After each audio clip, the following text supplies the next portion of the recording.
로마서 1장 18절 32절 말씀에는 죄에 대해서 분명하게 하나님께서 말씀을 저희들한테 전하고 있는 사실인데, 그러면 죄에 대해서 먼저 말씀을 드리겠습니다. 죄라는 것은 근본적 의미에서는 하나님께 대한 불순종을 의미하는 것입니다. 그것은 꼭 인류의 대표적인 아담이 하나님께 불순종함으로써 모든 인류에게 그 죄가 전가되는 그 결과를 초래하였고요. 그래서 모든 인간은 죄의 상태에서 있게 됐던 것입니다. 따라서 죄라는 것은 하나님의 계명들을 어기는 각종 범죄들의 그 이면에 있는 그런 이제 상태의 개념으로 이해될 수 있는 것입니다. 그래서 결국에는 죄라는 것은 하나님 뜻을 거역하게 되고요. 마침내는 사망의 자리에 이르게 하는 그 결과를 가져오게 한다는 것입니다. 자, 본론에 들어가겠습니다. 본론에 들어가서 18절에서 23절 말씀을 가지고 첫 번째로서는 대신 범죄에 관해서 하는 말씀입니다. 그래서 대신 범죄라는 것은 하나님께 대한 그 범죄를 말하는 겁니다. 인간에서 하나님께 대한 그 범죄를 저지른다는 말씀입니다. 이것은 타락한 인간의 그 죄로 이들을 하나님께 덮여 계시고요. 즉 성경 말씀을 받지 않는다는 이야기입니다. 18절 말씀에 불의한 자들에게 나타나신 하나님의 진노라고 이 말씀을 주셨습니다. 그러면 이 불의한 것은 무엇인가 하면 양심이 어기는 것과 자기 욕심을 따르는 것을 말하고 있습니다. 즉 자기 중심으로 사는 것을 말하고 있는 것입니다. 불의로 진리를 만든 그 진리는 19절 20절 말씀처럼 하나님께서 알만하게 한 그 자연 계시를 말씀하시는 것입니다. 이와 같이 자연 계시로 하나님께 알만한 것이 만물에 나타내고 있는 것입니다. 사람이 범죄를 하게 되면요, 하나님께서는 반드시 언젠가는 반드시 벌이 내린다는 사실입니다. 하나님께서 내리실 벌은 24절 말씀대로 하나님께서 가만히 그대로 내버려 두신다는 것입니다. 그렇게 되면요, 하나님과 멀어지게 되고 하나님께 영원히 떠나게 되는 것입니다. 하나님과 떠나게 되면은 각종 징벌이 찾아오게 되는데 질병이 오고요. 그리고 물질의 고통이 옵니다. 그리고 하는 사업도 잘 되지 않습니다. 이와 기타 등등으로 하나님께서는 하나님과 멀리하게 되면은 반드시 하나님께서 징벌을 주신다는 것입니다. 19절 말씀에는 만물에 나타나 보이시는 하나님, 이와 같이 하나님은 사람에게 영혼을 주셔서 하나님을 알게 해주셨습니다. 이 영혼의 말은 히브리서 4장 12절 말씀에 보면 영과 혼은 연결되어 있다고 합니다. 그러나 또한 분리될 수 있다고 이야기합니다. 혼은 그 인간의 그 본질을 이야기하고 있습니다. 그 영은 하나님과 연결된 인간의 그 측면입니다. 그 영은 하나님과 인간의 저도 사람으로서만 가질 수 있는 그 영을 가지고 있다는 겁니다. 그래서 하나님은 사람에게 양심을 주셨고요. 그리고 조금 전에 말씀드린 같이 영과 혼을 주셔서 하나님을 알게 하셨습니다. 그렇기 때문에 하나님을 알 수 있게 하셨던 겁니다. 그런데 하나님과 멀리 하게 되면은 각종 징벌이 오고요. 질병이 오고 물질의 고통이 오고 하는 사업도 그렇고 고통이 뒤따른다는 것을 반드시 하나님께 주시는 말씀입니다. 그래서 사람에게는 하나님을 알 수 있도록 이성을 또 주셨고요. 또 같이 반드시 영혼을 주셨습니다. 그런데 사람은 이와 같이 하나님 알게 하셨으나 범죄를 하게 돼서 그 영혼이 죽었다고 에베소서 2장 1절 말씀을 주셨던 것입니다. 그래서 이생이 어두워졌기 때문에 특별 계시가 아니면은 하나님을 만날 수가 없고요. 또 알 수 있게 되었다고 말씀을 주고 계시는 것입니다. 이 실제 말씀에는 핑기치 못하고 이 말씀은 하나님은 보이지도 않았고요. 또 볼 수가 없는 그 신이라고 디모데전서 6장 16절 말씀입니다. 하나님은 본 사람도 없고요. 또 볼 수도 없는 자입니다. 그러나 하나님은 그 자연 계시로서 그 하나님의 그 능력과 신성을 마음으로 갖다가 나타내 주셨다는 것입니다. 자의 삶의 하나님의 그 지혜와 능력과 그 진실하심이 나타냈으나 사람의 그 범죄라해서 어두워졌다는 겁니다. 그래서 특별히 알심은 하나님을 만날 수 없고 하나님을 알지 못한다는 것입니다. 그러므로 저희가 핑계지 못할지니라고 하나님은 자연계시를 통해서 하나님을 다 나타나 보였으므로 사람들이 하나님을 알지 못하고요. 또 섬기지 않았다고 하나님 앞에서 핑계지 못하여 심판대 아래서는 또 핑계지 못한다는 것입니다. 그 다음에는 21절, 22절 말씀에 마음이 미진해지는 그 인간이라는 말씀입니다. 이와 같이 범죄한 인간은 하려니까 단절이라는 이야기입니다. 단절은 끊어졌다는 이야기입니다. 범죄한 인간은 하려니까 단절이 된다는 이야기입니다. 그러므로 하나님을 그때 떠나게 되고요. 떠나게 되니까 그 생각이 험한해집니다. 그리고 굳건한 마음도 무너지고요. 마음이 미련해지고 마음 자체가 어두워집니다. 그러므로 믿는 자 성도들은 오로지 하나님과 영원하게 해야 되는 그 사명을 하나님을 영원히 하지 못하고 또 감사하지 모르고 감사하지 못하게 되는 겁니다. 이와 같이 세상의 지혜는 하나님께를 믿으라는 것입니다. 내가 아는 것이 많습니다. 죄가 풍부합니다. 또 가진 것이 너무나 많습니다. 이것을 하나님께는 다 믿으라는 것이라고 고린도전서 3장 19절 20절 말씀에 하나님 말씀을 주고 계시는 것입니다. 또 그리고 23절에 우상하는 인간이라고 또 주신 말씀에는 하나님을 떠난 다음에는 반드시 우상이 들어온다는 사실입니다. 하나님을 떠난 마음에는 반드시 우상이 들어옵니다. 하나님께 영광을 고 오로지 하나님 말씀만 숨기고 오로지 하나님만 영광을 하는 그 성도의 삶이 하나님 떠난다면은 우상이 들어온다는 이야기입니다. 이와 같이 영광이 하나님께 드린 말씀에 서그제 짐승과 버린 행상이 우상을 섬기게 되고요. 우상이 들어오게 된다는 이야기입니다. 이 말씀을 걷고 저들은 쉽게 흘려버리지 말아야 될 줄 믿습니다.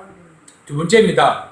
두 번째는 24절, 27절 말씀 대기 범죄에 관해서 두 번째 말씀을 드립니다. 첫 번째는 대신 범죄를 말씀드렸습니다.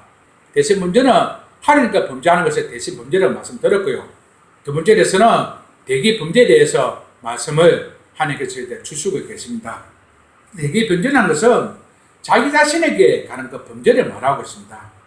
하나님께 범죄한 자는 또 자기 자신에게 대해서 범죄를 하게 된다는 겁니다. 25절 말씀에 정욕대로 그 두려움에 내버려 둔다는 말씀인데 하나님께서는 그 인간의 정욕대로 나가도록 내버려 두는 것을 그 무서운 벌입니다. 니들 해라 가만히 내버려 두는 겁니다. 하나님은 그들 내버려 두게 되면요 흑암 가운데 빠져 욕심으로 가득 차서 죄를 범하게 되는 겁니다. 결국에는 망하게 된다는 사실입니다. 이와 같이 사람들은 하나님을 찾으려고 구하지도 않고요 자기 맘대로 자기 정력대로 살기를 좋아하게 되는 겁니다. 바로 탐욕이 들어오고요 우상이 된다는 것입니다. 25절 말씀에 피조물을 조무주보다 더 경배하고 섬긴다는 것인데 사람이 만든 우상을 조무주 하나님보다 창조주 하나님보다 더 경배하고 섬기게 된다는 겁니다. 이것이 진리를 거짓 것으로 바꾸는 것입니다. 이와 같이 우상 숭배자들은 다 결국은 망하게 되고요.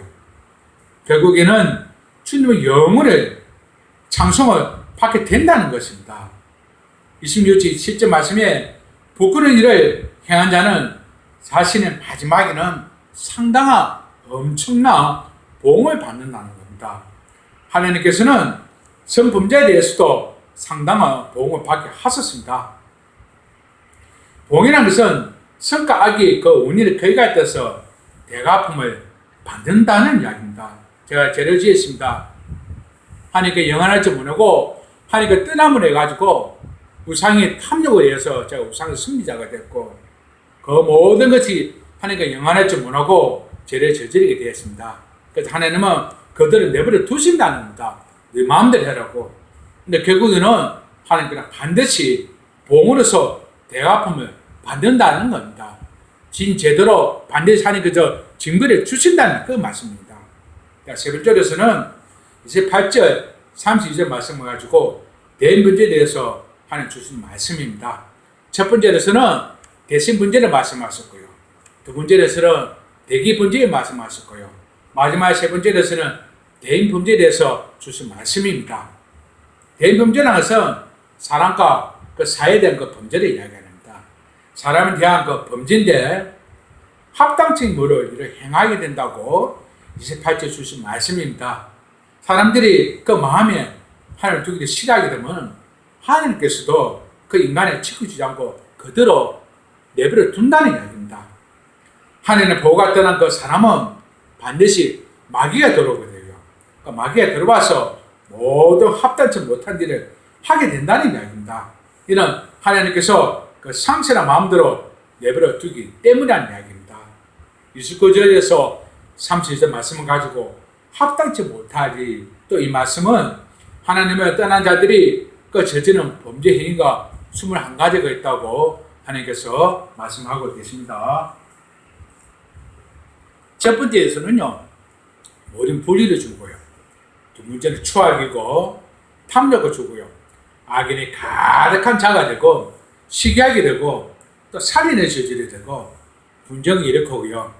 또 남을 사기를 칩니다. 그러면 악독이 가득한 자가 되고 또 남을 비방하는 수군수군하는 자가 되고요. 하나님을 미워하는 자고 능력하는 자가 되고 또 내 자신을 잘났다고 교만하는 자가 됩니다. 또 자기 자랑을 합니다. 또 악을 행하게 되고 도마하기도 하고요. 또 부모를 거역하게 되고 또 운명하는 자가 되고 배역하는 자요, 무정한 자요, 무자비한 자라고 이와 같이 하나님을 떠난 자들이 저지른 범죄 행위를 하나님 말씀에서 21가지 주고 계십니다. 첫 번째 말씀은 대신 문제 말씀드렸고요. 두 번째로서는 대기 문제를 말씀드렸고요. 세 번째로서는 대인 문제에 대해서 말씀을 드렸습니다. 모든 것들이 결론을 내려오자 하면요, 하나님의 아이들 영광을 돌리지 않는 자는 이방이라고 말씀을 주셨습니다. 이방이라는 것은 본래 이스라엘 사람들이 자기 자신들이 외에 다른 민족이나 국민에 대해서 그 부르는 용어입니다. 이사야 49장 6절 말씀입니다. 이것은 그들의 순수성을 지키기 위해서 그들이 이방과 접촉을 엄밀히 금지하는 데서 그 필요가 됐다는 사실입니다. 그들은 스스로 서민이라고 자부를 하였고 이방인들은 멀시하는 그 기쁨이 있었습니다. 그러나 하나님께서는 이스라엘을 부르신 것은 하나님의 하나님 되심을 온 세상에 전하기 위해서라고 출애굽기 19장 6절 말씀을 주셨습니다. 세계적인 시야를 가진 그 이스라엘 선지자는 이스라엘은 이방인 빛에 대해 사명을 가졌다고 강조를 하셨고요. 그 유대인은 차츰 그 사명에서 떠나서 신화 시대에서는 이방인들과 교제는 금지되었다고 갈라디아서 2장 12절 말씀을 주셨습니다. 그런데 사도 바울은 그 경계선을 깨치고 그리스도에서 만민 모두 하나님의 아들이고 예수 그리스도의 복음을 믿는 자이므로 참된 이스라엘이라고 말했던 것입니다. 이와 같이 이방인도 구원에 참여할 수 있음을 최초로 그 면세한 사람이 바로 베드로였다는 것을 사도행전 9장 16절 말씀을 증거하고 있습니다. 이와 같이 그들은 알 수가 있었던 사실입니다. 자, 두 번째로는 동성애에 대해서 말씀을 주고 계십니다.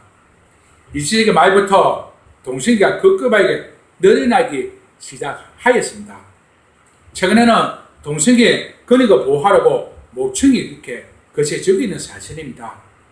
성경에 말하는 그 동성애는 성의 대상으로 동성을 택하는 여러 행태를 말하는 것입니다. 남성 동성애를 호모라하고요, 여성 동성애를 자들 내전변이라고 이야기를 합니다.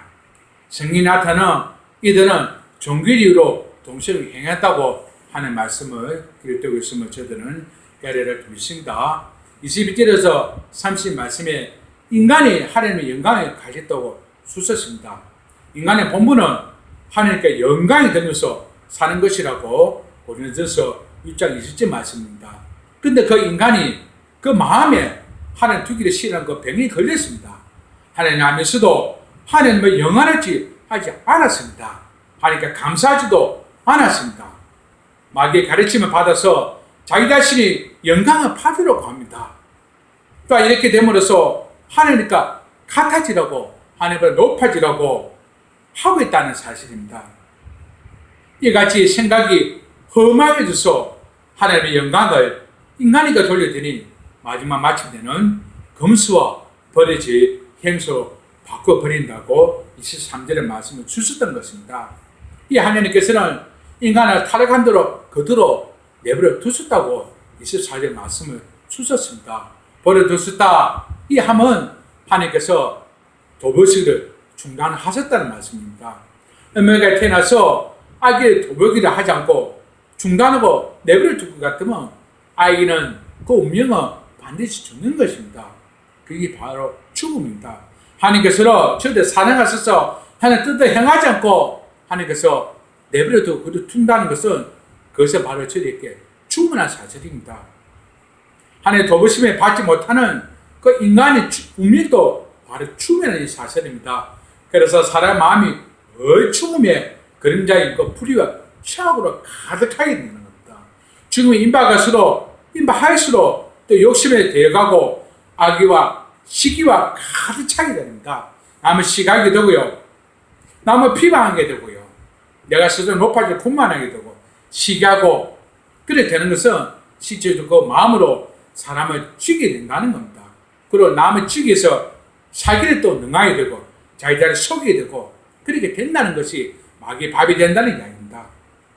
오죽하면 이삭은 그 아들의 야곱을 사기꾼을 하셨겠나 하겠어. 악독이 가득하고 수군수군했다고 29절 말씀에 쉴새 없이 비방하였다고 합니다. 교만하였고요, 자랑하였고, 아이고 도모한다고 놔주고 그리고 부모를 또 거역하게 된다는 겁니다. 귀찮다고 부모를 버리게 되면요 불안자가 된다고 30절 말씀을 주신 겁니다. 또 32절 말씀에는 실로 운매한 자요, 배악한 자요, 무장한 자요, 무자비한 자라고 32절 말씀을 주고 계십니다. 이와 같이 하나님은 이런 사람을 사형에 처한다고 정하셨습니다.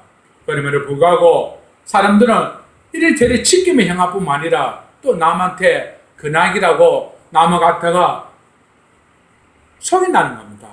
32절 말씀을 주셨습니다. 하나님께 모든 것을 영광을 드리라는 사실을 저희들은 믿을 줄 믿습니다. 이제 인간은 모든 것을 하나님께 드리는 그 영광을 이제야 해야 될 줄 믿습니다. 우리 주 하나님은 그 영광과 존귀와 그 능력을 받은 것이 바로 합당하다고 말씀을 주셨습니다. 우리 주님께서는 만물을 창조하셨고요, 지으셨습니다. 만물의 주의 뜻대로 그들이 있고 또 주를 위해서 지으심을 받았다고 요한계시록 4장 10절 말씀을 주셨습니다. 그래서 다윗은 여호와 이름에 합당한 그 영광을 그에게 돌릴지라고 예물해가지고 그 앞에 들어갈지라고 아름답고 거룩한 곳으로 여호와께 경배할지라고 말씀을 하셨습니다. 하나님께서 영광을 이제는 돌려야 될 줄 믿습니다. 하나님께 영광을 돌리기 위해서는 우리 예수 그리스도 앞으로 저희들은 나가야 될 줄 믿습니다. 예수 그리스도를 말려서 아버지 독생자의 그 영광이시라고 요한복음 1장 14절 말씀을 주셨습니다. 바로 이렇게 예수 그리스도가 바로 하나님의 영광이 강치에 있습니다. 그 본체의 현상이 바로 예수 그리스도시라고 히브리서 1장 3절 말씀을 주셨습니다. 그래서 십자가는 그 재난 승리의 영광입니다. 그래서 십자가 대수로 저희들이 영광의 승리와 영광을 맛보고요. 그래서 부활은 하나님께 영광이 나타나심이라고 주셨습니다. 이 영광은 바로 그리스도를 믿는 자가 장차 입게 하는 은혜라고 주셨던 것입니다. 우리는 이러한 영광의 소망 가지고 사는 성도입니다. 성도의 이성은 무슨 일을 만나든지 무슨 일이 있어야든지 하나님께 영광을 드리는 그 삶을 살아야 될 줄 믿습니다. 바로 하나님을 위해서 사는 것입니다. 하나님은 우리에게 영광을 돌리는 사람을 영원하게 알고 계십니다. 성도는 이와 같이 먹든지 마시든지 무슨 일을 행하든지 하나님 오로지 영광 위해서 살해함을 주님 이름으로 축복하며 축원합니다. 로마서 오늘 1장의 성령이 인도하심을 해서 1장 1절에 7절 말씀을 4절 부르심으로 하는 말씀을 전가했고요. 그리고 8절에 10절 말씀을 가지고 믿음을 통한 구원이라고 말씀을 전가하셨습니다. 오늘 마지막 18절 32절 말씀 이반의 제련 제목으로 하는 말씀을 선포를 하였습니다. 이 장의 시작으로 로마서 10절까지 장부마다 전례 나누어서 본문 설교에서 하는 말씀을 계속적으로 실례적으로 전가하도록 하겠습니다. 참고로 로마서 말씀은 유튜브에 게시되는 만큼 한 주 내내 차갑게나 그 말씀 묵상하는 가운데 정말 성경의 인내심 따라서 설교를 만들어주고 있습니다. 참고로 어떤 때는 새벽 3시에 성령님께서 저를 깨우십니다. 성령님께서 음성을 주시는 바 제가 자리에 버티 일어나서 노트에 메모하여 설교문의 자신이 되고 있고요. 이 자신의 설교문이 이 강단에서 하나님의 말씀이 선포가 될 때는 저도 모르게 강한 뜨거움이 전기를 찌르지 느껴옵니다.